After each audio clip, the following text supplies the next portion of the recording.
আসসালামু আলাইকুম প্রিয় দর্শক, পাটের বাজারে ধানের বাজার হয়ে গেছে। এখন আপনারা দেখতেই পাচ্ছেন, যতদূর পর্যন্ত চোখ যাচ্ছে ততদূর পর্যন্তই ধান আর ধান। এখানে পাট থাকার কথা, কিন্তু কোনো পাট নাই, পুরাই ধান দিয়ে একবারে ব্লক হয়ে গেছে এই পাটের বাজারটা।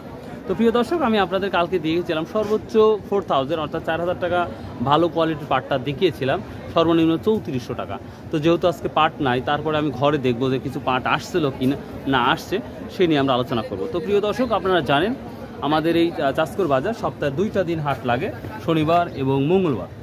তো দেখি পাটের, ভালো আছেন? আজকে কি কেনা হয়েছে কি আজ পাট? এই যে পাটের টাকাই নিচ্ছে। ও, কজন আসছিল? এই দুইজনই আসছিল। কত করে বিক্রি করলো? আপনারটা কত হয়েছে? 3600 টাকা না? আচ্ছা আচ্ছা। দর্শক, আর একজনকে আর কত 3750 টাকা না? ও, 3750 টাকা বিক্রি হলো। লস হলো না লাভ হলো?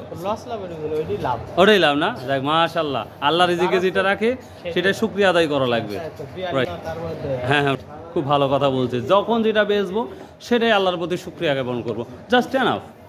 সুস্থতা থাকা একটা বিশাল একটা নিয়ামত আল্লাহর। তো প্রিয় দর্শক, কী বলবো আর, এই তো পাটের আপডেট দিলাম। যেহেতু পাট নাই, আর কৃষকের সাথে কী বলবো সেটা বলার ভাষাও নাই।